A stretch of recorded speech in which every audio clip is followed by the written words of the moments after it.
So ഇന്ന് നമ്മളൊരു customisation video ആണ് കാണുന്നത്. ഹിയർ ഒരു ടസറിൻ്റെ സാരി ഒരു കസ്റ്റമർ നമുക്ക് തന്നിട്ടുണ്ട്. ഒരു മൗ ഷീറ്റിൽ വന്നിരിക്കുന്ന ഇങ്ങനത്തെ ഒരു ലൈൻ പാറ്റേൺ വന്നിരിക്കുന്ന ഒരു ടസർ സാരിയാണ് നമുക്ക് തന്നിരിക്കുന്ന വർക്ക്. അതിൻ്റെ ബ്ലൗസിനെ കുറച്ചൊന്ന് ഡീറ്റെയിൽഡ് ആയിട്ട് ഹൈലൈറ്റ് ചെയ്യാനായിട്ട് പറഞ്ഞിട്ടുണ്ട്. സോ സ്ലീവിൽ ടസർ ഫിനിഷ് ആയതുകൊണ്ട് ത്രെഡ് വർക്കാണ് ഓപ്റ്റ് ചെയ്തേക്കുന്നത്.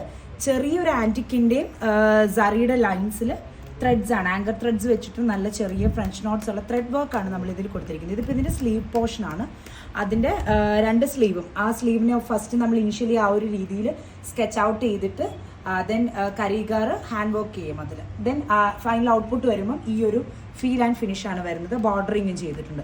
നെക്കിൻ്റെ പോർഷനിലും ചെറിയ ലൈൻ കൊടുക്കും. അപ്പോൾ ഇതിൻ്റെ ഫുള്ളി ഫിനിഷ്ഡ് ആയിട്ടുള്ള സ്റ്റിച്ച്ഡ് ബ്ലൗസിൻ്റെ പിക്ക് നമ്മൾ പേജിൽ നമ്മൾ ഷെയർ ചെയ്യുന്നതായിരിക്കും. അപ്പോൾ ഇത്തരം കസ്റ്റമൈസേഷൻ നമുക്ക് എപ്പോഴും കുറച്ചുകൂടി ഒരു എലഗൻറ്റ് ആൻഡ് പ്ലസൻറ്റ് ഫീൽ, നമുക്കൊരു സ്റ്റാൻഡേർഡ് ആയിട്ടൊരു ഫംഗ്ഷൻ, ഇപ്പോൾ ഫോർ എക്സാമ്പിൾ ഒരു ഒഫീഷ്യൽ ഫംഗ്ഷൻസിനോ മീറ്റിംഗ്സിനൊക്കെ പോകുമ്പോൾ യൂഷ്വലി കട്ട് ബീഡ്സിനെക്കാട്ടിലും കുറച്ചും കൂടി ത്രെഡ് വർക്ക്സ് ചെയ്തിട്ടുള്ള എംബ്രോയിഡറീസ് ചെയ്യുവാണെന്നുണ്ടെങ്കിൽ ഫീൽ കുറച്ചുകൂടി എലഗൻ്റ് ആകും, സട്ടിലാകും, ലുക്കും കുറച്ചുകൂടി പ്ലസൻ്റ് ആകും.